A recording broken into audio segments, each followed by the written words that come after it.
ये कहानी है एक पावरफुल सोर्ड मास्टर लीबाई की, जिसने मिस्टीरियसली अपनी फैमिली को खो दिया। यही बदले की आग उसे इन्वेस्टिगेशन करने पर मजबूर कर देती है ताकि वो अपनी फैमिली के कातिलों को ढूंढ सके। उसके रास्ते में जो भी दुश्मन आया, लीबाई ने उसे हमेशा की नींद सुला दिया, क्योंकि वो है वर्ड ऑफ किंग्स का बेस्ट असासिन। कहानी की शुरुआत में हमें चांगयान सिटी दिखाई जाती है, जहाँ पर एक अजीब सी खामोशी छाई हुई थी। वहाँ मौजूद डाली टेम्पल की पूरी आर्मी रोड पर उतर चुकी थी। वो सभी लोग अपने वेपन लेकर हमला करने के लिए तैयार थे और तभी उन्हें वहाँ पर एक बंदा दिख जाता है। उसके आते ही वहाँ पर तेज हवाएं बहने लगती है, इसलिए वो सारे सिपाही अपनी आंखें बंद कर लेते हैं। लेकिन जैसे ही वो अपनी आंखें खोलते हैं, वो बंदा उनकी तरफ बिजली से भी ज्यादा तेज रफ्तार से भागते हुए आ जाता है। और ये कोई और नहीं बल्कि हमारा हीरो लीबाई था। उसने बड़ी ही तेजी से उन सिपाहियों को घायल करना शुरू कर दिया था। वो एक ही अटैक में 30 से 40 सिपाहियों को घायल कर रहा था। दरअसल लीबाई को महारानी के पास जाना था, जो कि डाली टेम्पल में रहती है। लेकिन डाली टेम्पल में कोई भी ऐसे मुंह उठा के नहीं जा सकता था, इसलिए टेम्पल को सील करने की प्रोसेस शुरू हो जाती है। वहाँ पर बहुत बड़े बड़े बैरियर्स एक्टिवेट हो गए थे, तो लीबाई वहाँ मौजूद घरों पर छलांगे लगाते हुए फाइनली उस बैरियर को क्रॉस करते हुए टेम्पल के अंदर दाखिल हो जाता है। उसने एक ही किक में वहाँ का मेन डोर भी ब्रेक कर दिया था। अब वो धीरे धीरे टेम्पल की तरफ आगे बढ़ता है और तभी उसे रोकने के लिए उसके सामने गार्ड्स की एक बहुत बड़ी टुकड़ी आ जाती है।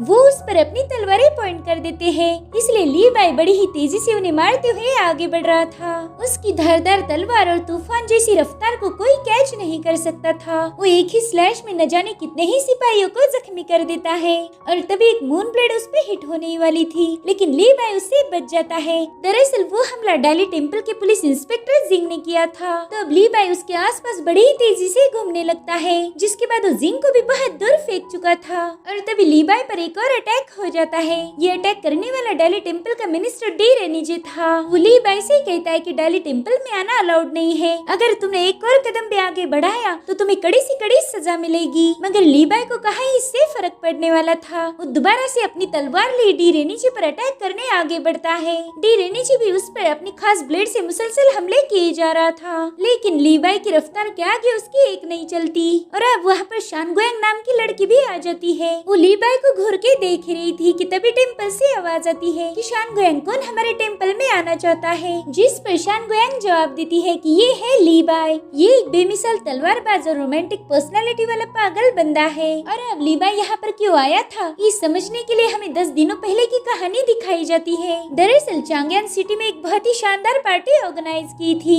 यहाँ पर चांगयान सिटी के सभी खास लोगों को इनवाइट किया गया था। उनके स्वागत के लिए म्यूजिक का इंतजाम था, साथ ही पार्टी में बोर ना हो इसलिए डांस भी रखा गया था। बहुत ही खूबसूरत लड़कियां अपने एलिगेंट मूव्स दिखाकर लोगों को एंटरटेन कर रही थी। साथ ही हम देख पाते हैं कि वहाँ पर चांगयान सिटी का बेशकीमती ट्रेजर भी रखा हुआ था।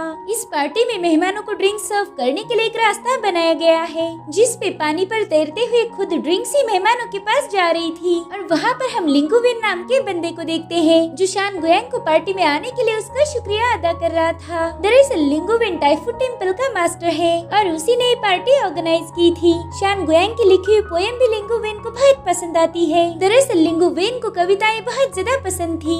शानगुएंग उससे कह रही थी कि आपकी इस पार्टी में आना मेरे लिए एक प्राउड की बात है, साथ ही आपने यहाँ पर बहुत ही खास इंतजाम किए हैं। और तभी पार्टी में आया हुआ गेस्ट लिंगुविन से पूछता है कि क्या यार भाई दावत कब शुरू कर रहे हो, मेरी तो भूख के मारे जान निकलने को आई। और तभी यूशी ताई नाम का बंदा कहता है कि अरे तुम्हें पता नहीं क्या, लिंगुविन लीबाई का खास दोस्त है और लीबाई अभी तक नहीं आया, तो उसके बिना ये दावत कैसे शुरू हो सकती है। जिस पर लिंगुविन कहता है कि ऐसी कोई बात नहीं, दरअसल मेरा दोस्त लीबाई लोगों से ज्यादा घुलता मिलता नहीं, मुझे तो ये भी नहीं पता कि वो यहाँ पर आ जाएगा भी या नहीं। वो तो मस्त मौला बंदा है। तभी वो मोटू मेहमान कह रहा था कि हमारी सिटी के साजुका गेट पर लीबाई ने लिखी हुई पोएम है, वो पोएम मुझे बहुत पसंद है। जिस पर शानगुएंग कह रही थी कि उस पोएम में देशभक्ति कम और बगावत ज्यादा नजर आती है। लीबाई की सोच एक रेबल जैसी है। और शानगुएंग की बातों से यूशिताई कम्प्लीटली अग्री था। वो कहता है कि लीबाई एक नंबर का घमंडी इंसान है और उसकी सोच उसकी लिखी कविताओं में साफ झलकती है। अब इनका ऐसे ही डिस्कशन चल रहा था कि तभी उन्हें लीबाई की आवाज आती है। वो कह रहा था कि यहाँ मौजूद बेल, ड्रम्स, खाने पीने की लजीज चीजें बहुत महंगी है, मुझे तो लगता है कि आज मैं इतना पीऊंगा कि अगले कुछ दिनों तक मुझे होश भी नहीं आने वाला। अभी सभी लोग उसी का इंतजार कर रहे थे और तभी वो एक छोटी सी नाव में बैठकर उनके पास आ जाता है। उसने सीधे नाव से जंप लगा दी थी और उसकी स्कूल एंट्री से सबसे ज्यादा तो लड़कियां ही खुश हो गई थी। उसके पीछे भागते हुए कह रही थी कि वाह लीबाई, तुम कितने हैंडसम और टैलेंटेड हो। लीबाई को सिर्फ लड़कियां ही नहीं बल्कि इस सिटी के जाने माने लोग भी पसंद करते थे, क्योंकि लीबाई ने इस सिटी में खुद के दम पर अपनी एक पहचान बनाई थी। मगर कुछ लोग उससे जलते भी थे। उन्हीं में से एक था यूशिताई। वो कहता है, लीबाई मैंने सुना है कि तुमने एक पैक्ट जाहिर किया है कि अगर कोई भी तुम्हें 3 मूव्स में हरा दे तो तुम उसके लिए एक पोएम लिखोगे। तो लीबाई तुरंत ही वहाँ की पेड़ की टहनी को तोड़ लेता है। उसने यूशिताई को चैलेंज किया था। अब यूशिताई को भी यही चाहिए था, इसलिए तुरंत ही अपने लोगों के साथ लीबाई पर हमला करने आ जाता है। ये लोग सीरियस होकर उसके साथ फाइट करते हैं, मगर लीबाई तो पोएम सुनाते हुए बड़े ही मजे से उनका सामना कर रहा था। उन लोगों के पास तलवारें होकर भी वो लीबाई को हरा नहीं पाते। लीबाई की इस जीत से सभी लोग खुश हो गए थे, लेकिन सबसे ज्यादा खुशी तो उस मोटे मेहमान को हुई थी। इधर लिंगुवेन भी तालियां बजाते हुए अपने दोस्त की तारीफ कर रहा था। वो कहता है, मेरे भाई तुम्हें पोएट्री और तलवारबाजी में कोई भी हरा नहीं सकता। इन्हीं टैलेंट्स के दम पर तुमने इस शहर में अपनी पहचान बनाई है। लीबाई कह रहा था कि मैंने सुना है यहाँ पर बेशकीमती ट्रेजर रखे हैं, तो उन्हीं ट्रेजर को चेकआउट करने के लिए मैं यहाँ आया हूँ। अदरवाइज तुम्हें तो पता है कि मैं ज्यादा लोगों से मिलता जुलता नहीं हूँ। तो लिंगुवेन हंसते हुए कह रहा था, अच्छा ठीक है भाई, चलो मैं तुम्हें ट्रेजर दिखा देता हूँ। वहाँ पर फ्रेग्रेंट मैश वाइन था जिसकी कीमत गोल्ड के हजारों टुकड़े थी। लीबाई को उसके अंदर रखी हुई वाइन काफी टेस्टी लगती है, लेकिन वाइन के अलावा इसमें कुछ भी खास बात उसे पसंद नहीं आती। वहाँ पर एक पोएम भी थी जिसे शान गुएंग ने लिखा हुआ था, तो लीबाई उसे भी पढ़ने लगता है। वो कहते, वाह क्या लिखावटें हैं, बहुत ही खूबसूरत कलम और स्याही का यूज करके इस पोएम को लिखा गया है। लेकिन लीबाई को कविता ज्यादा पसंद नहीं आती। वो लिंगुवेन को बता रहा था कि इसे जिसने भी लिखा है वो पर्सन काफी डिप्रेस है। उसके दिल का दर्द इस कविता में साफ नजर आ रहा है। क्या दुखी बंदा है यार ये। लीबाई की रिमार्क सुन के शान गुएंग को उस पर बहुत गुस्सा आ गया था। इधर लीबाई को एक सोड बहुत ज्यादा पसंद आई थी। वो कहता है, इसे तो बहुत अच्छे से तराशा गया है। तो लिंगुवेन उससे कह रहा था कि भाई अगर ये तलवार तुम्हें पसंद आई है तो तुम इसे रख लो।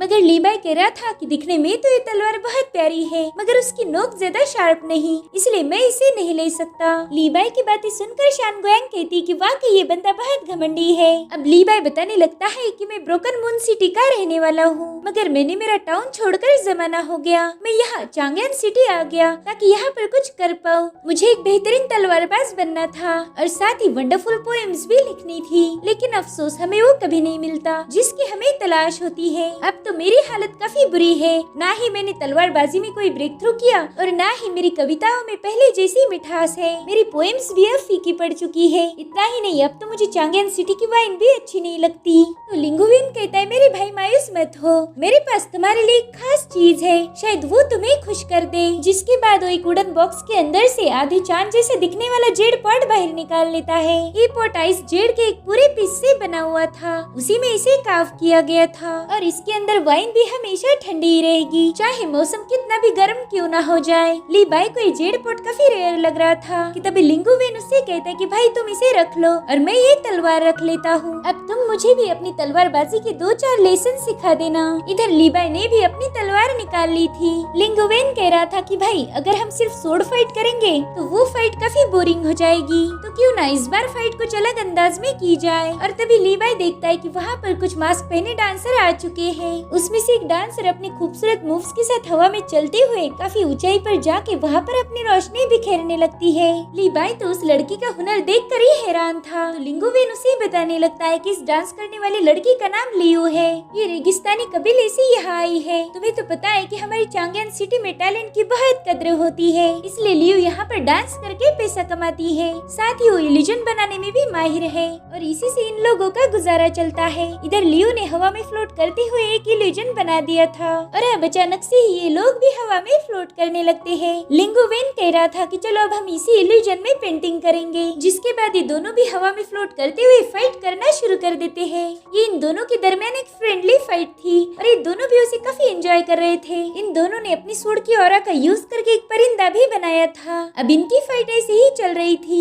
लिंगुवेन भी तलवारबाजी में माहिर था, जिस वजह से वो लीबाई के सामने टिक पाता है, मगर उसी वक्त लियो के फेस पर लगा हुआ मास्क हट चुका था। इधर लीबाई लिंगुवेन को हराने ही वाला था, मगर तभी उसकी नजर लियो पर पड़ती है। वो बड़ी ही तेजी से नीचे गिर रही थी, तो लीबाई तुरंत ही उसे पकड़ लेता है और अब वो दोनों भी जमीन पर आ चुके थे। अब लिंगुवेन भी नीचे आ जाता है। वो कह रहा था बड़े अफसोस की बात है, हम दोनों एक खूबसूरत सीनरी बनाने वाले थे, मगर तभी ये हादसा हो गया। तो लीवाई तुरंत ही जाकर उस इल्यूजन को काटते हुए एक खूबसूरत पेंटिंग बना देता है। वहाँ मौजूद सभी लोगों को पेंटिंग बहुत पसंद आई थी, जिसके बाद लीवाई नीचे आकर सीधा लियो के पास चला जाता है। वो उससे पूछ रहा था कि तुम्हारी आंखों को क्या हुआ, जिस पर लियो बताती है कि मेरी आंखों में कुछ प्रॉब्लम है और थोड़े ही दिनों में शायद मैं कुछ भी देख ना पाऊँ। जिस पर लीवाई कहता है कि ऐसा कुछ नहीं होगा, जल्द ही तुम्हारी आंखों को क्योर किया जाएगा, जिसके बाद तुम मुझे एक बार फिर से अपना शो दिखाना, ठीक है। जिस पर लियो कह रही थी कि हाँ जरूर बड़े भाई, जैसे मैं ठीक हो जाऊंगी आपके लिए खास परफॉर्मेंस होगा। और तभी लिंगुवेन लीबाई को यकीन दिलाता है कि वो जल्दी से लियो की आंखों को क्योर करने का कोई न कोई रास्ता ढूंढ निकालेगा। जिसके बाद वो लीबाई को जेड पॉट दे देता है। वो कह रहा था भाई तुमने मुझे स्वॉर्ड फाइट में हरा दिया, तो ये मेरी तरफ से तुम्हारे लिए तोहफा समझ लो। इसीलिए लीबाई भी उसे खुशी से एक्सेप्ट कर लेता है। अब वहाँ मौजूद मेहमान लीबाई से कह रहे थे कि प्लीज हमारे साथ बैठ के शराब पियो और हमें तुम्हारी कविता सुनाओ, ताकि आज की ये शाम यादगार बने। इसलिए लीबाई भी उनकी बात मान लेता है, मगर शांग गुयांग को लीबाई पर बहुत गुस्सा था, इसलिए वो पार्टी छोड़ के वहाँ से चली जाती है। अब कहानी फिर से प्रेजेंट टाइम में आ चुकी थी। लीबाई टेम्पल की सीढ़ियाँ चढ़ रहा था, उसके पीछे न जाने कितने ही घायल लोग पड़े हुए थे और उसके सामने थी शांग गुयांग। उससे कह रही थी कि तुम अंदर नहीं जा सकते, मगर लीबाई उसकी एक नहीं सुनता, वो आगे बढ़ ही रहा था। इसीलिए शांग गुयांग उस पर अपने ब्रश वेपन से हमला करने लगती है, लेकिन लीबाई ने उसके अटैक को डिस्ट्रॉय करके उस पे जंप लगा दी। लीबाई की इस मूव की वजह से वो एक ही जगह पर ट्रैप हो गई थी। वो उससे पूछ रही थी कि आखिर तुम्हें क्या हो गया, तुम तो बहुत ही खुश मिजाज बंदे थे, फिर तुम ये सब क्यों कर रहे हो। तो लीबाई उसे बताने लगता है कि दावत वाली रात कोई मेरे लिए लेटर लेके आया था, मगर मैं तो पार्टी में मशगूल था, इसी वजह से मैंने वो लेटर बिना पढ़े ही पॉकेट में रख दिया। मैंने उस पार्टी में इतनी शराब पी थी कि मुझे 2 दिनों तक होश भी नहीं आया। 2 दिनों के बाद मैंने वो लेटर ओपन किया और मैं तुरंत ही मेरे टाउन ब्रोकन मून सिटी के लिए रवाना हो गया। और अब हमें लीबाई अपनी कहानी बताता है। वो कहता है कि दरअसल वो लेटर मेरी माँ ने लिखा था, जिसमें उन्होंने बताया कि 1 मार्च को फ्लावर फेस्टिवल है। ये फेस्टिवल सिर्फ हमारे रेगिस्तानी इलाके में मनाया जाता है। वो लेटर में कह रही थी कि कई सालों से इस फ्लावर फेस्टिवल को तुमने मिस किया है, लेकिन इस बार तुम्हें घर आना ही होगा। तुम अपनी आँखों से ही हमारे शहर की खूबसूरती को देखो, मुझे यकीन है इससे तुम्हें बहुत खुशी मिलेगी। जब तुम छोटे थे तब तुम्हें ये फेस्टिवल काफी पसंद आता था, तो इस बार देर मत करना, समय पे ब्रोकन मून सिटी पहुंच जाओ, मैं तुम्हारा इंतजार कर रही हूँ। अब लीबाई फेस्टिवल के दिन अपने टाउन पहुंच गया था। ब्रोकन मून सिटी पूरी रोशनी से जगमगा रही थी। वहाँ पर अलग अलग करतब दिखाकर लोगों का मनोरंजन किया जा रहा था और टाउन के लोगों की खुशी का कोई ठिकाना नहीं था। लीबाई भी वहाँ की रौनक देखकर बहुत खुश हो जाता है। जिसके बाद वो अपने घर को देख रहा था। वो एक लंबे अरसे पहले ही चांगयान सिटी में शिफ्ट हो गया था और आज कई सालों के बाद लीबाई घर पे वापस आ गया है।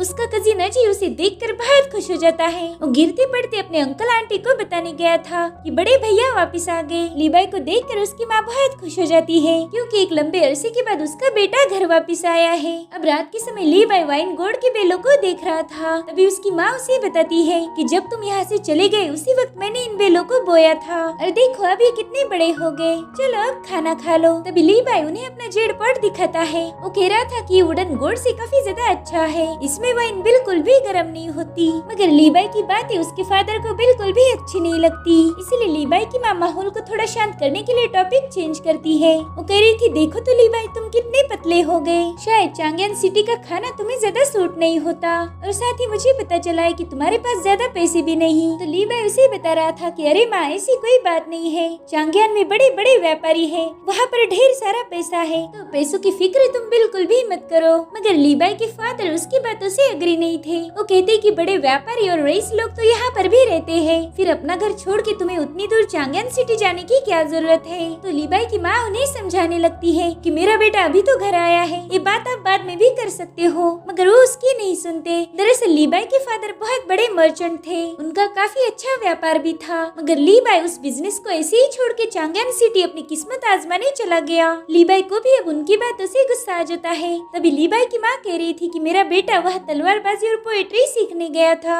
जिस पर लीबाई के फादर कह रहे थे कि आखिर ये पोएट्री होती क्या है, बस 2-4 सेंटेंस को जोड़ दो, हो गई पोएम, और तुम्हारा लाडला बेटा वहाँ जाकर कौन सा महान कवि बन गया, वो तो ऐसा ही है जैसा पहले था। अब लीबाई भी उनकी बातों से बहुत भड़क गया था, तो उसकी माँ खाने का पॉट टेबल पर पटक के कहती कि फिलहाल तो तुम दोनों ने खाने पर ध्यान देना चाहिए। लेकिन वो दोनों भी एक दूसरे से खफा हो गए थे। जिसके बाद लीबाई के फादर उससे कहते कि यहाँ की वाइन पूरे रीजन में फेमस है और ये वाइन मैं खुद बनाता हूँ। तो अब उन्हें उकसाने के लिए लीबाई चांगियन सिटी के वाइन की तारीफ कर रहा था। जिसके बाद वो नाराज होकर अपने कमरे में चला जाता है।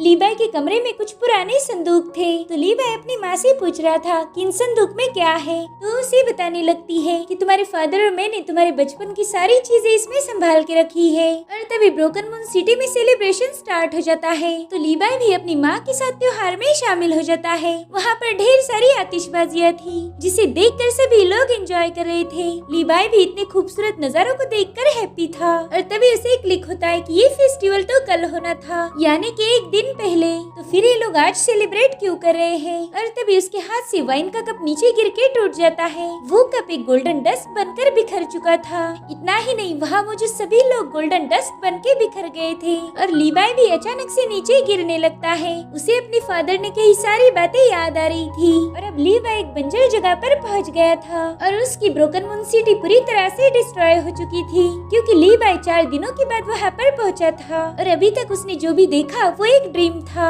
लीबाई को अपनी आंखों पर यकीन नहीं हो रहा था कि अचानक से उनका टाउन डिस्ट्रॉय कैसे हो गया। वहाँ पर उसे चांगियन सिटी के फ्लैग्स दिखते हैं। तो उसे लग रहा था कि चांगियन सिटी ने ही उसके टाउन पर हमला किया होगा और इसी का बदला लेने के लिए वो चांगियन सिटी के डाली टेम्पल में आ चुका था। शांगोयांग सोचती है कि ये बंदा इतने कम समय में इतना चेंज कैसे हो गया। अब लीबाई के सामने ढेर सारे सोल्जर्स थे, मगर लीबाई उनसे नहीं डरता क्योंकि उसके सिर पर खून सवार था। उसे अपने लोगों की याद आ रही थी। अब वो एक ही स्लैश अटैक में कई सारे सिपाहियों को घायल कर देता है। जिसके बाद वो सेकंड अटैक के लिए बड़ी ही तेजी से आगे बढ़ रहा था, मगर तभी उसे अपनी कजिन अजी की आवाज आती है। इसलिए लीबाई तुरंत ही खुद को रोक लेता है। वो देखता है अजी चांगियन के सोल्जर के साथ था। अब वो लीबाई के पास जाकर रोने लगता है। लीबाई उससे पूछ रहा था कि बताओ अजी, तुम यहाँ पर कैसे आए, हमारे ब्रोकन मून सिटी में क्या हुआ था। तो वो बताने लगता है कि फ्लावर फेस्टिवल के दिन आपके पेरेंट्स आपका वेट कर रहे थे, लेकिन आपको आने में देर हो गई, इसलिए उन्होंने मुझे टाउन के बाहर भेजा था।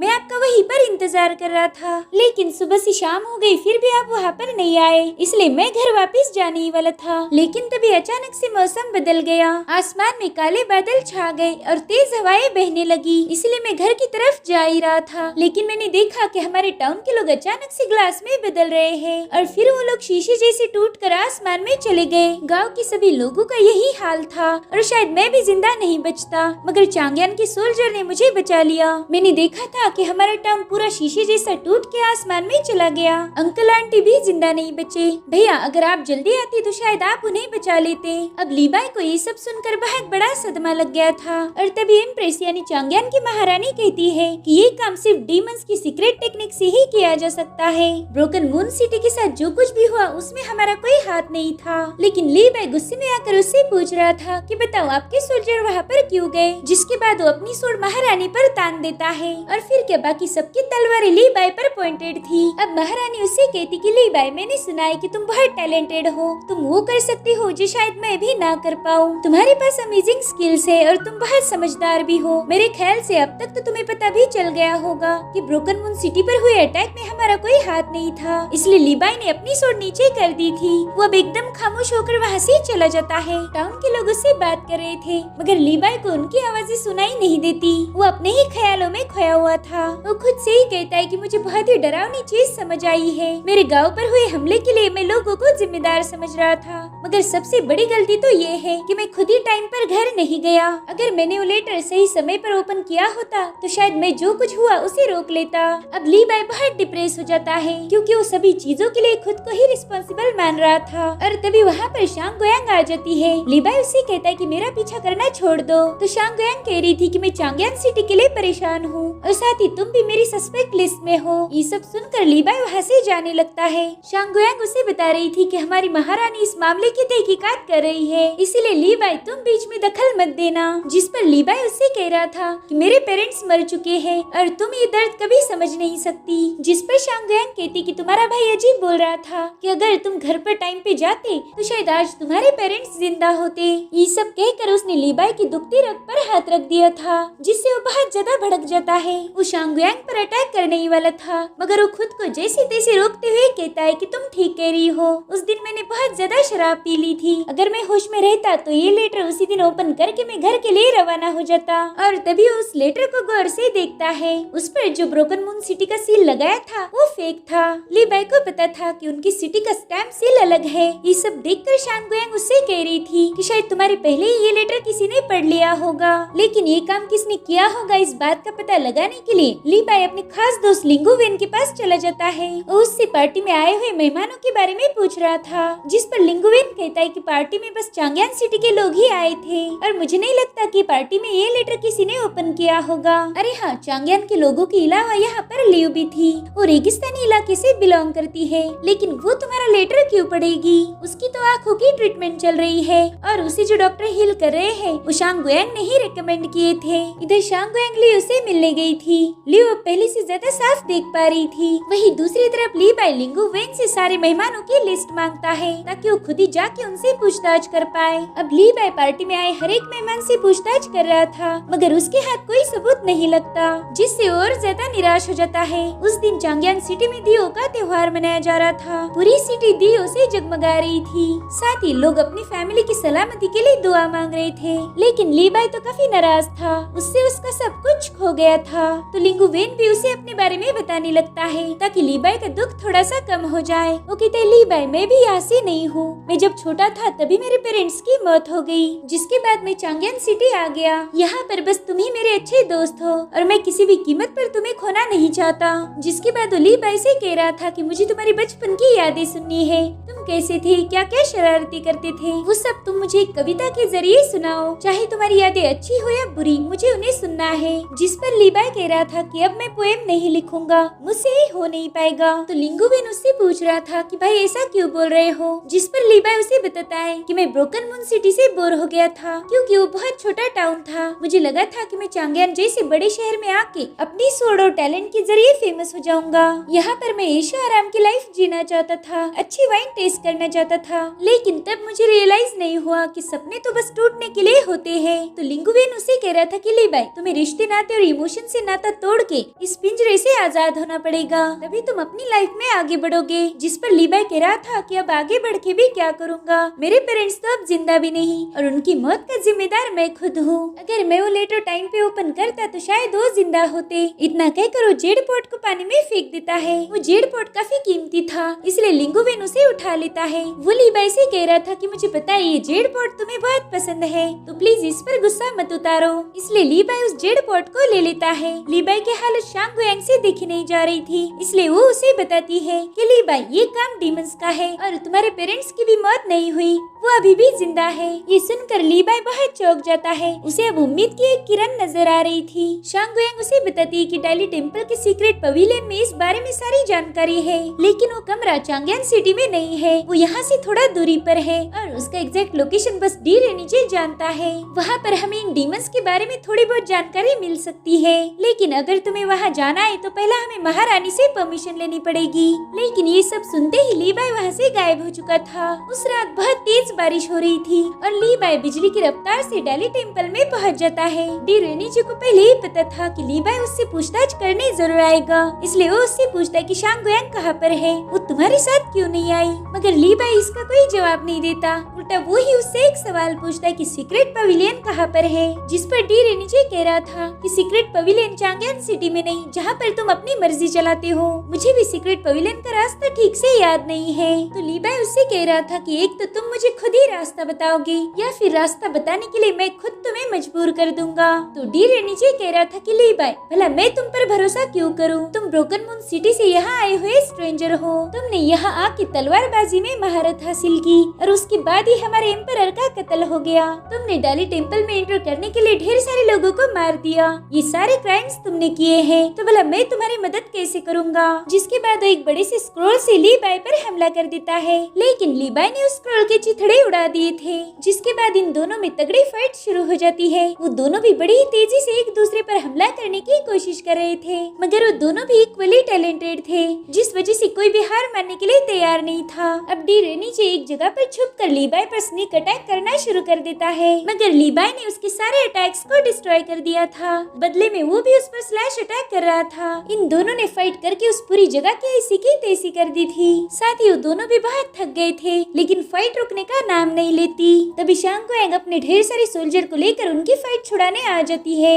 उसने अपने ब्रश वेपन से इन दोनों को रोक दिया था। वो कहती मेरे पास महारानी के ऑर्डर्स है। उन्होंने बताया कि डाली टेम्पल के मिनिस्टर डी रेनीजे और ली बाई एक साथ मिलकर इस प्रॉब्लम को सुलझाएंगे। तो ये दोनों भी एक साथ काम करने के लिए राजी हो जाते हैं। जिसके बाद हमें सीक्रेट पवेलियन का सीन दिखाया जाता है, जहाँ पर ढेर सारे स्क्रोल्स थे। डी रेनीजे बता रहा था कि पुराने जमाने में जिंटिंग किंगडम नाम का एक कबीला था। उनका सारा इतिहास यहाँ के स्क्रोल में लिखा हुआ है। उन लोगों ने मंडाला रेल्म क्रिएट की थी, इसलिए मैंने जिंटिंग किंगडम का सारा इतिहास पढ़ लिया। उन लोगों का मानना था कि अच्छाई से कुछ भी हासिल नहीं होता, इसलिए उन लोगों ने एक डीमन सीक्रेट टेक्निक का इजाद किया। इस टेक्निक का मैकेनिज्म कुछ ऐसा था कि ये लोग क्रीचर ट्रांसफॉर्मेशन ऑब्जेक्ट का यूज करते हुए यहाँ के लोगों को एक ऑब्जेक्ट बनाकर दूसरी स्पेस में ट्रांसफर करते हैं। यानी कि ये टेक्निक यहाँ के लोगों को एक शीशे में बदलकर दूसरी दुनिया में ले जाती है और वहाँ जाने के बाद शायद वो लोग दोबारा से नॉर्मल होते होंगे, लेकिन इस बारे में मैं ज्यादा श्योर नहीं हूँ। जिस पर लीबाई कह रहा था कि फिर तो हमने उस मैकेनिज्म को ही डिस्ट्रॉय करना चाहिए, शायद उससे हम लोगों को बचा पाएंगे।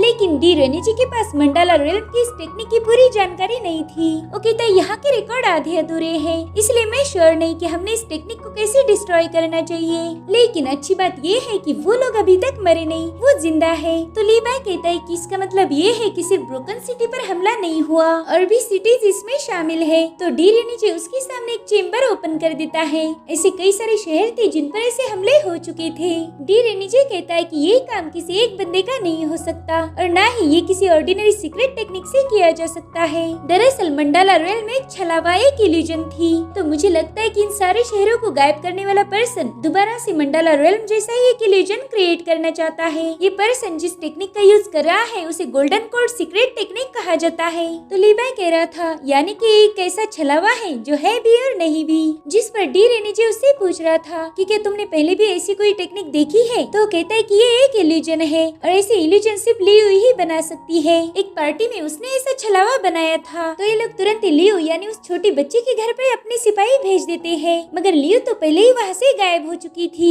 इधर डी रेनीजे को भी एक मेटल का परिंदा आकर बताता है कि लियो भाग गई है, जिस वजह से ये लोग बहुत परेशान हो जाते हैं। उन्हें लग रहा था कि शायद लियो दूसरे शहर पर हमला करने चली गई होगी। उन्हें शक हो रहा था कि अगला बार चांगयान पर ही ना हो जाए, लेकिन कंफर्म होने के लिए सारे लोकेशन चेक करने लगते हैं। इन्हीं लोकेशन से उन्हें लियो के अगले टारगेट का पता लग सकता था। लियो ने पहला अलग अलग सिटीज पर हमले किए थे, जिसमें शामिल था टियानमेन, जिनशिंग माउंटेन, शू रोड, पीच ब्लॉसम पॉन्ड और ब्रोकन मून सिटी। लीबाई इन सारे शहरों को गौर से देखने लगता है। किसी शहर में वाटरफॉल था तो कोई शहर फूलों से भरा हुआ था और इन सभी शहरों की तारीफें लीबाई ने अपने एक पोएम में की थी। वो कहता है कि मैंने मेरी पोएम्स में इन शहरों का जिक्र किया है और जितने भी शहर मेरी कविता में थे उन सब पर हमला हो चुका है, लेकिन मैंने ब्रोकन मून सिटी पर तो कोई पोएम नहीं लिखी थी, फिर मेरे टाउन पर हमला क्यों हो गया? जिस पर डी रेनीजे कह रहा था कि शायद तुमने कोई पोएम लिखी होगी मगर तुम उसे लिखकर भूल गए। और तभी शांग गुएंग बताने लगती है कि ऐसा ही कविताओं का सीक्वेंस मैंने किंग लियान की पोएट्री कलेक्शन में पढ़ा था।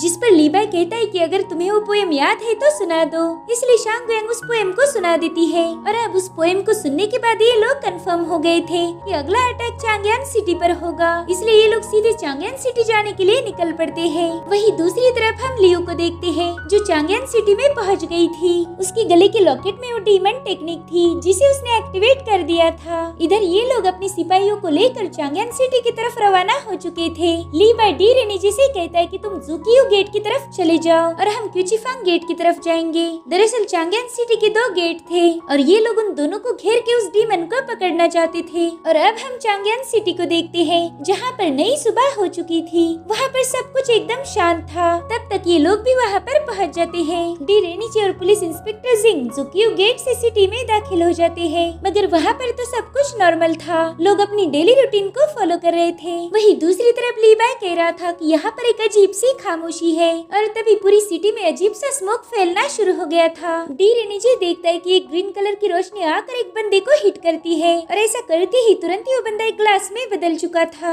ये नजारा देखकर तो डी रेनीजे बहुत डर जाता है। इधर परिंदे भी ग्लास में तब्दील होकर टूट रहे थे और ये देखकर लीवाई समझ जाता है कि उनकी सिटी अंडर अटैक है, इसलिए वो छतों पर छलांगे लगाते हुए मेन सिटी में पहुंच जाता है। शांगुयांग भी उसके साथ थी। उस पूरी सिटी की फर्श भी अब ग्लास में बदल चुकी थी और फिर हमें फॉर द फर्स्ट टाइम वो डीमन दिखाया जाता है जिसने सारी तबाही मचा के रखी थी। वो एक बटरफ्लाई की शेप में था और सेंटर में उसकी कोर थी। इधर पूरे सिटी में धुआं फैल रहा था। लोग अपनी जान बचाने के लिए भाग रहे थे, मगर जैसे ही वो स्मोक उन पर अटैक करता वो लोग ग्लास के बन जाते। इधर चांगयान की महारानी देखती है कि वो डिमोनिक स्मोक उसकी पूरी सिटी में फैल चुका है। उसने बस इंसान ही नहीं बल्कि पेड़ पौधे भी चेंज कर दिए थे। लीबाई को ये सब देखकर अपने पेरेंट्स की याद आ रही थी। वो कहता है कि इसी मॉन्स्टर ने मेरे पेरेंट्स को हर्ट किया है। शायद यही वो सीक्रेट डीमन टेक्निक है। जिसके बाद वो लोगों को बचाते हुए इस डीमन की तरफ आगे बढ़ रहा था। वो डीमन उस पर भी अटैक कर रहा था, मगर लीबाई यहाँ से वहाँ जंप लगाकर उन अटैक से बचता जाता है। वहीं दूसरी तरफ डी रेनिजी भी उन अटैक्स को डॉज कर रहा था। जिसके बाद वो जिंग के साथ मिलकर उस डीमन पर एक साथ हमला कर देता है। जिंग का वेपन डीमन के विंग को हिट हो चुका था, लेकिन इससे वो डीमन बहुत ज्यादा भड़क गया था। वो अब दुगनी तेजी से इन लोगों पर हमला करना शुरू कर देता है। इधर लीबाई जैसे तैसे उस डीमन के विंग्स पर पहुंच गया था। शांगुयांग लीबाई को प्रोटेक्ट करने का काम करती है और लीबाई उस डीमन को डिस्ट्रॉय करने की कोशिश कर रहा था। अब वो हवा में जंप करते हुए उस डीमन के कोर पर हमला कर देता है, जिससे उसके विंग्स टूट के बिखर जाते हैं। साथ ही उसकी कोर पर भी क्रैक्स पड़ गए थे। लीबाई देखता है कि उस कोर में लियो ट्रैप है, तो लीबाई को पुरानी बातें याद आने लगती है। लिंगो वेन ने उसे बताया था कि रेगिस्तान से आई हुई डांसर है और साथ ही काफी अच्छी इल्यूजन भी बना लेती है। अब लियो लीबाई से मदद मांग रही थी क्योंकि उसे उस कोर में काफी ज्यादा दर्द हो रहा था, लेकिन उस कोर ने उसे कस के जकड़ लिया था। और ये देखकर लीबाई समझ चुका था कि इस अटैक के पीछे लियो नहीं बल्कि कोई और है। वो बंदा तो बस लियो का यूज कर रहा है, इसलिए वो लियो को आजाद करने के लिए उस डिमोनिक कोर पर लगातार हमले कर रहा था। मगर वो कोर बहुत ज्यादा मजबूत थी, तो लीबाई अपनी पूरी ताकत का यूज करके एक ही खतरनाक अटैक उस कोर पर कर देता है, जिससे वहाँ पर बहुत बड़ा धमाका हो जाता है। लियो भी इसमें बुरी तरह से घायल हो गई थी। वो लीबाई से माफी मांगते हुए से बता रही थी कि मैं किसी को नुकसान पहुँचाना नहीं चाहती, लेकिन मैं मजबूर थी क्योंकि मेरी पूरी फैमिली उसके कब्जे में है। अगर मैं ऐसा नहीं करती तो उन्हें मार देता। तो लीबाई उससे पूछता है कि मुझे बताओ ये सब करने पर तुम्हें किसने मजबूर किया था। लेकिन कुछ बताने से पहले लियो बटरफ्लाई में तब्दील होकर मारी जाती है। लियो बेगुनाह थी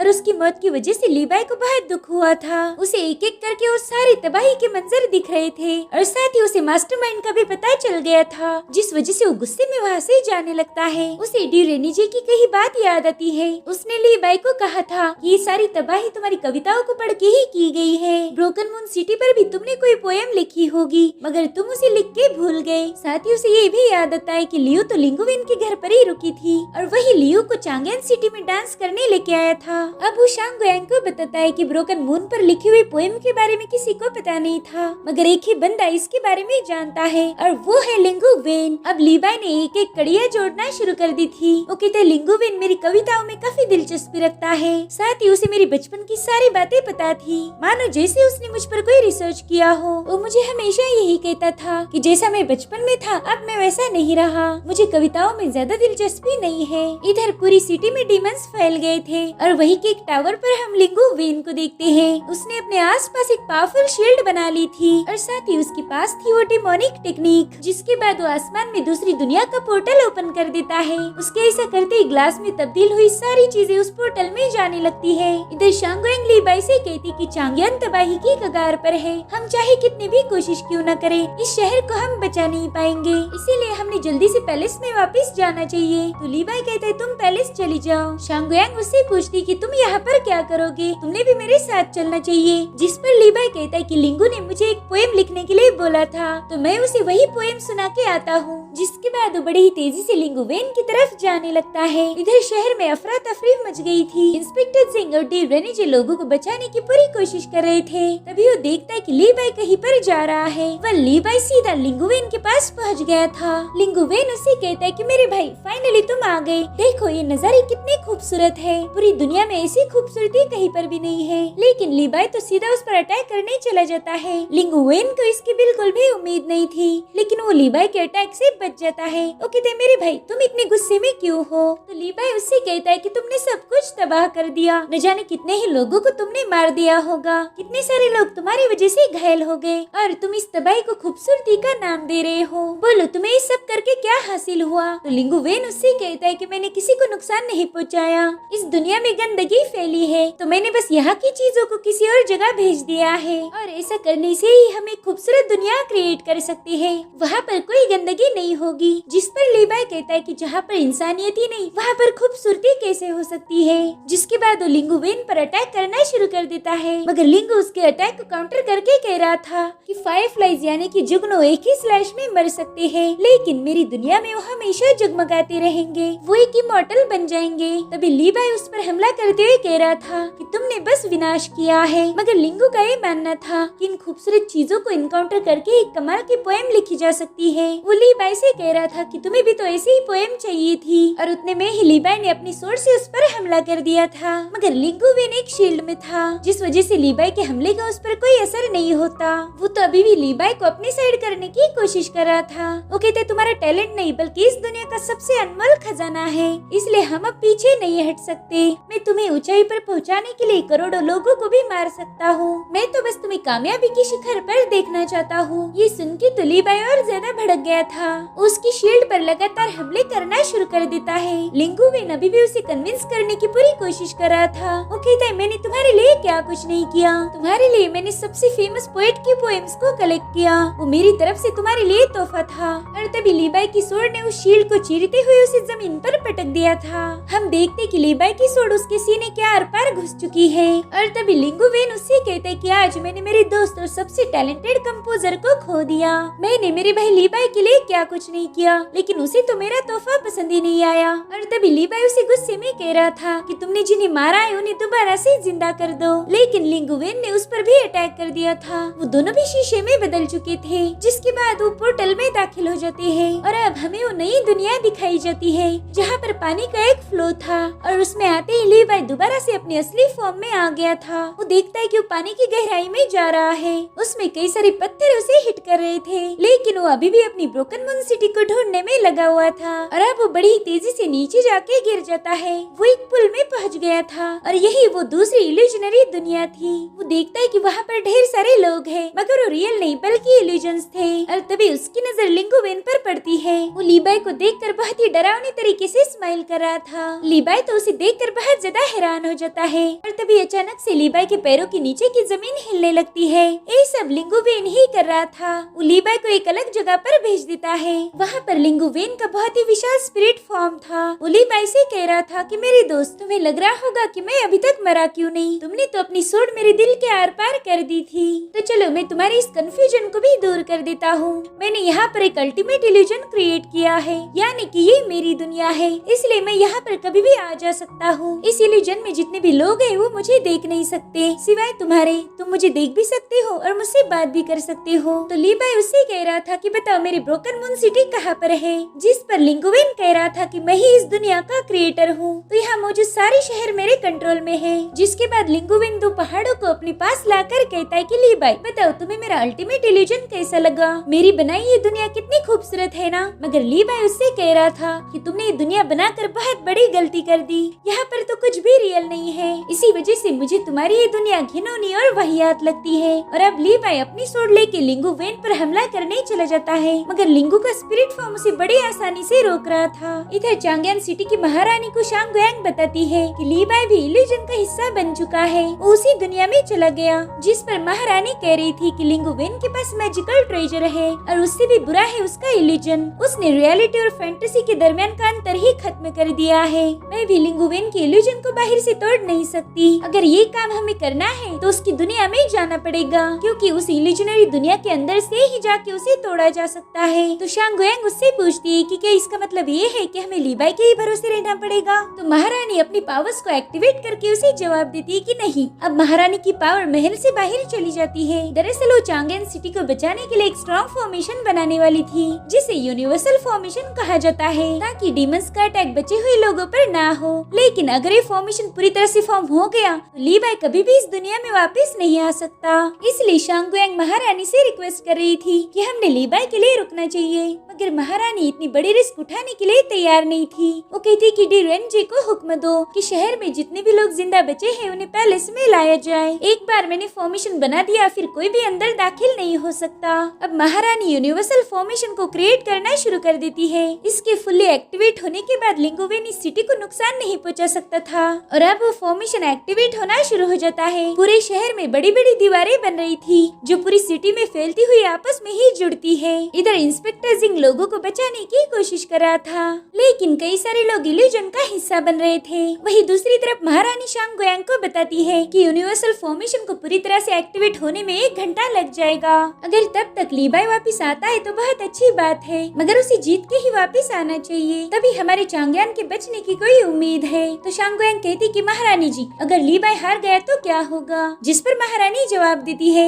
फिर मैं मेरे देश को बचाने के लिए खुद को सेक्रीफाइस कर दूंगी। जब तक मैं जिंदा हूँ तब तक ही ये फॉर्मेशन एक्टिवेट रहेगा और उसके बाद चांगयान भी इल्यूजनरी वर्ल्ड का हिस्सा बन जाएगा। इधर लीबाई लिंगुवेन की स्पिरिट फॉर्म से तगड़ी मार खा रहा था। लिंगु उसे बताता है कि धरती और आसमान सिर्फ मामूली चीजें हैं, मेरी इस दुनिया पर इनका कोई असर नहीं होता, यहाँ टाइम आगे नहीं जाता। अब लिंगुवेन अपने ह्यूमन फॉर्म में आकर कहता है कि लीबाई, उस दुनिया में तुम्हारे पेरेंट्स बूढ़े होकर मरने वाले थे, तुम्हारा टाउन भी समय के साथ चेंज हो जाता, मगर अब वो लोग मेरी दुनिया में आ चुके हैं, वो हमेशा यहीं पर एग्जिस्ट करेंगे, ना वो कभी बूढ़े होंगे और ना ही यहाँ पर कोई बदलाव होगा। तुम्हारा शहर हमेशा वैसा ही रहेगा जैसा वो पहले था और तुम्हारे पेरेंट्स कभी मरेंगे नहीं, वो हमेशा तुम्हारे साथ रहेंगे, मानो कि जैसे वो कोई इमॉर्टल हो। तो बताओ लीबाई, क्या ये अच्छी बात नहीं है? जिस पर लीबाई उस पे हमला करते हुए कह रहा था कि मेरे लिए ये सब मायने नहीं रखता। वो लिंगु पर अटैक करने की पूरी कोशिश कर रहा था, मगर इस दुनिया पर लिंगुवेन का कंट्रोल था, जिस वजह से वो हर बार अपनी लोकेशन चेंज कर रहा था। वो कहता है लीबाई, अगर तुम अपने इमोशन को खत्म नहीं करोगे तो फिर तुम्हें कभी भी ये दुनिया खूबसूरत नहीं लगेगी। तुम्हें अगर हाईएस्ट लेवल पर पहुंचना है तो पुरानी दुनिया को भूल जाओ। और तभी लीबाई ने उस पर एक पावरफुल स्लैश अटैक कर दिया था, मगर लिंगु अपनी पावर से उस अटैक का रुख लीबाई की तरफ ही मोड़ देता है। अब वो बहुत ज्यादा पावरफुल बन गया था, जिसके बाद वो लीबाई को ट्रैप कर रहा था, मगर जैसे ही लीबाई उसमें से बाहर आता है उसे लिंगुवेन के स्पिरिट फॉर्म ने पकड़ लिया था। वो उसे समझाता है कि तुम्हें हमेशा ही खूबसूरत दुनिया चाहिए थी और मेरी इस दुनिया से ज्यादा खूबसूरत कोई दूसरी दुनिया नहीं हो सकती, इसलिए मैं तुम्हें एक सलाह दूंगा कि अपना गुस्सा शांत करके बस एक बार यहाँ के नजारे देखो। वो लीबाई को अलग अलग जगह भेज रहा था। अब लीबाई एक बड़े से ब्रिज पर पहुंच जाता है, तभी लिंगी उसे बता रहा था कि ये शू सिटी का रोड है, लेकिन लीबाई उसकी बातों पर ज्यादा गौर नहीं करता, वो तो बस उस पर हमला करने की कोशिश कर रहा था। जिसके बाद वो दूसरी जगह पर पहुंच जाता है। लिंगुवेन उससे कह रहा था कि तुम कविता बनाओ और मैं तुम्हारे लिए तुम्हारी इमेजिनेशन जैसी दुनिया बना के दूंगा। यहाँ पर कई सारी जगह है जहाँ तुम अपनी तलवारबाजी को नेक्स्ट लेवल तक ले जा सकते हो। मेरे भाई बताओ, अब इससे ज्यादा तुम्हें और क्या चाहिए? जिस पर लीबाई उसे गुस्से में कह रहा था कि ये लोग तुम्हारे लिए सिर्फ नजारे बन के नहीं रह सकते। जिसके बाद वो लिंगुवेन पर हमला करने जाने लगता है, मगर लिंगुवेन ने दोबारा से अपनी जगह बदल दी थी और इस बार वो भी लीबाई पर भड़क जाता है।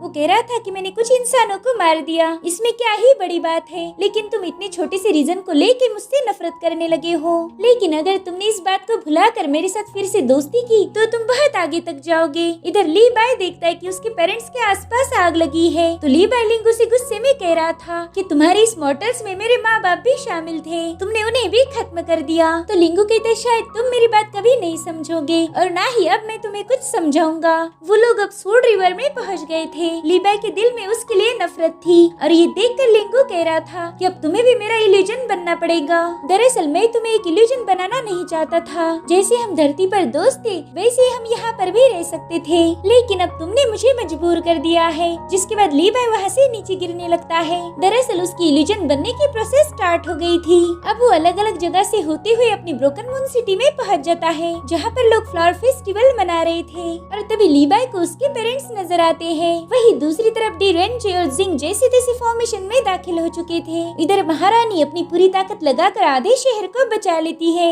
वही इल्यूजन की दुनिया में लिंगु का स्पिरिट फॉर्म कह रहा था कि महारानी मेरे रास्ते का कांटा बन रही है, उसके लिए मेरे पास एक खास सिक्योर स्पॉट होना चाहिए ताकि वो इस दुनिया में आने के बाद यहाँ कोई गड़बड़ी ना कर पाए। मगर उसका पेंडेंट उसे शो कर रहा था कि इस इल्यूजन की दुनिया में जगह काफी लिमिटेड है और इतनी छोटी जगह में पूरी चांगयान सिटी नहीं आ सकती। अगर चांगयान को यहाँ पर लाना है फिर उसे वहाँ मौजूद शहरों में से कुछ शहरों को डिस्ट्रॉय करना होगा। फिर लिंगुवेन तो ये बिल्कुल भी नहीं चाहता था, क्योंकि उसने पूरी प्लानिंग के साथ ये दुनिया बनाई थी, मगर इस दुनिया में जगह बहुत कम थी, तो कुछ शहरों को डिस्ट्रॉय करना शुरू कर देता है, जिनमें से एक था ब्रोकन मून सिटी। लिंगुवेन ने उस शहर को डिस्ट्रॉय करना शुरू कर दिया था। इधर लीबाई भी अपने घर वापस आ चुका था। उसके सामने उसके पेरेंट्स थे। लीबाई उनसे बात करने की कोशिश करता है, मगर लीबाई की आवाज उन तक पहुंच ही नहीं पाती और ना ही वो लीबाई को देख सकते थे। लीबाई की माँ उसके ना होते हुए भी हर रोज उसका बिस्तर लगाया करती थी। तभी लीबाई के फादर उससे कहते हैं कि अगर तुम उसे इतना ही मिस करती हो तो उसे यहीं पर वापस बुलाओ, ताकि तुम हर रोज उसे देख पाओ। इधर लीबाई उनसे बात करने के लिए तड़प रहा था, मगर वो लोग उसे देख नहीं सकते थे। इसका रीजन ये था कि लीबाई ने अभी तक इस दुनिया को एक्सेप्ट नहीं किया था, और इसी वजह से लिंगो से बार बार कह रहा था कि इस दुनिया को स्वीकार कर लो। इधर लीबाई की माँ कहती कि मैं लीबाई को वापस नहीं बुलाऊंगी। देखो चांगयान सिटी में वो कितना फेमस हो गया है, धीरे धीरे वो पूरी दुनिया में अपना नाम बनाएगा। हमारे बेटे के हमेशा से ही बहुत बड़े सपने थे, तो मैं उसे इस फेम से दूर नहीं कर सकती। इधर लीबाई कह रहा था कि माँ मैं आपके पास वापस आना चाहता हूँ। वो रोते हुए कह रहा था कि मुझे फेमस नहीं होना, मैं अब आपको छोड़ के कभी नहीं जाऊंगा। लेकिन तभी एक बार फिर से लिंगुवेन ने उसका गांव डिस्ट्रॉय कर दिया था। उसके पेरेंट्स गायब हो गए थे और अब लीबाई भी नीचे गिरने लगता है। वो नीचे गिरते हुए सारी पुरानी बातों को याद कर रहा था। उसने अपने पेरेंट्स के साथ झगड़े करके अपना घर छोड़ा था। वहाँ से लेकर उसके बचपन तक का उसका अतीत उसके सामने खड़ा था। अब लीबाई भी एक इन्फिनिट स्पेस में खो जाता है। धीरे धीरे उसकी बॉडी भी डिस्ट्रॉय हो रही थी और तभी उसे अपने बचपन का एक इवेंट याद आता है। लीबाई फ्लावर फेस्टिवल देख रहा था और तभी एक जुगनू पर उसकी नजर पड़ती है। वो कहता है माँ अगर मैं फ्लाई कर पाता ना तो उस चांद के पास जाकर एक सितारा बन जाता। मैं बड़ा होने के बाद एक स्टार बनूंगा। उसके पेरेंट्स को लीबाई की बातें समझ नहीं आ रही थी। वो कहते बच्चे क्या तुम जुगनू के बारे में बात कर रहे हो? तो कहते नहीं मैं हमारे लोगों के बारे में बात कर रहा हूँ। मैं आप सभी का नाम रोशन करना चाहता हूँ। और तभी लीबाई को समझ आ जाता है कि वो फेमस भी अपने लोगों के लिए होना चाहता था, ताकि पूरी दुनिया में ब्रोकन मून सिटी का नाम हो जाए। और ये हकीकत रियलाइज होते ही उसकी बॉडी दोबारा से रिस्टोर होना शुरू हो गई थी। अब उसे अपने टाउन के सभी लोग दिखाई देते हैं, जिनकी बॉडीज तो डिस्ट्रॉय हो गई थी, मगर सोल अभी भी कायम थी। वो सभी लोग लीबाई को टच करके उसमें अपने पावर्स डाल रहे थे। वहाँ पर उसके पेरेंट्स भी मौजूद थे। अब इन सभी लोगों की पावर्स की वजह से वो बहुत ज्यादा पावरफुल बन गया था। हम देख पाते हैं कि लीबाई का तो पूरा लुक ही चेंज हो गया है और उसमें अब एक गॉड जैसी पावर्स आ गई थी, जिसके बाद वो उस इल्यूजन पर अटैक करना शुरू कर देता है, जिससे वो इल्यूजन धीरे धीरे ब्रेक हो रहे थे। इधर चांगयान सिटी में अब महारानी बहुत कमजोर पड़ गई थी। लिंगुवेन की पावर्स उस पर हावी हो जाती है, लेकिन महारानी जी हार मानने वालों में से नहीं थी। वो अपनी बची कुची पावर्स का यूज करके फॉर्मेशन को बनाए रखती है और तभी लीबाई की आवाज सारी ओर गूंजने लगती है। वो सबको एक पोएम सुना रहा था और साथ ही लिंगुवेन के इल्यूजन को डिस्ट्रॉय भी कर रहा था। और अब लिंगुवेन को भी डर लगता है कि लीबाई एग्जैक्टली क्या करेगा। तभी लीबाई अपने गॉड फॉर्म में बड़ी ही तेजी से उसकी तरफ आ जाता है। लीबाई उससे कह रहा था कि तुम हमारी दुनिया की खूबसूरती देखने के लायक नहीं हो। वो बड़ी ही तेजी से उसके इल्यूजन को काट रहा था। ये देखकर लिंगुवेन उससे कहता है कि ऐसा मत करो, इस इल्यूजन को बनाने में मैंने बहुत मेहनत की है, तुम मेरी मेहनत पर ऐसे पानी नहीं फेर सकते। अब वो भी अपने स्पिरिचुअल फॉर्म में आ चुका था। लीबाई इल्यूजन को कट करते हुए कह रहा था कि तुमने इंसानों के इमोशंस को कभी समझा ही नहीं। तुम अंदर से एक तन्हा और खोखले इंसान हो और तुम्हारी रिफ्लेक्शन तुम्हारी दुनिया में है, वो तुम्हारी जैसी खाली और बेमतलब है। अब लिंगुवेन गुस्से में आकर उसे रोकने जाता है, मगर लीबाई ने तो उसका हाथ ही काट दिया था। इधर डी रेंजी और जिंग देखते हैं कि इल्यूजन को कोई अंदर से कट कर रहा है और ये देखकर उनकी जान में जान आती है। इधर लिंगुवेन कह रहा था कि लीबाई तुम काफी ज्यादा जुनूनी हो, तुम्हारा उस घटिया दुनिया से बहुत ज्यादा लगाव था। जिसके बाद वो लीबाई पर एक टावर से हमला कर देता है, मगर लीबाई ने अपनी पावर्स की मदद से उसे दोबारा से नॉर्मल बना दिया था। वो लिंगुवेन से कह रहा था कि तुम में कोई इमोशंस नहीं और तुम्हारी दुनिया भी तुम्हारी जैसी बेजान और इमोशनलेस है। ऐसी दुनिया कभी एग्जिस्ट ही नहीं होनी चाहिए और ना ही तुम इसमें लोगों को ट्रैप कर सकते हो। जिसके बाद वो बड़ी ही तेजी से जाकर उसके इल्यूजन को काटना शुरू कर देता है। लिंगुवेन उसे रोकने के लिए अपनी स्वॉर्ड लेकर उसकी तरफ जा रहा था, मगर तभी लीबाई को उसके पेरेंट्स के विजन दिखते हैं। उसकी मदर ने लीबाई को अपनी पावर्स दी थी। जिसके बाद लीबाई लिंगू से कहता है कि तुम्हें मारने से पहले मैं तुम्हें एक सलाह देना चाहता हूँ। जिसके बाद उसकी स्वॉर्ड को चीरते हुए उससे कहता है कि बिना इमोशन और बिना प्यार के दुनिया किसी काम की नहीं होती, वो होकर भी ना बराबर है। और अब ये दोनों अपनी पूरी ताकत लगाकर एक दूसरे को खत्म करने की कोशिश करते हैं और फाइनली लीबाई ने उस पर पावरफुल अटैक करके स्पिरिचुअल फॉर्म को डिस्ट्रॉय कर दिया था। जिसके बाद हमें sword of the great river का सीन दिखाया जाता है। जहाँ पर ये दोनों भी अपने रियल फॉर्म में आ गए थे। लिंगुवेन उसके सामने नील करते हुए कह रहा था कि भाई फाइनली तुमने मेरे इल्यूजन को ब्रेक कर दिया, लेकिन इससे पहले कि वो लीबाई की ज्यादा तारीफ कर पाए, लीबाई सीधे जाकर उसकी गर्दन ही उड़ा देता है। लिंगुवेन के मरते ही सब कुछ दोबारा से नॉर्मल हो गया था।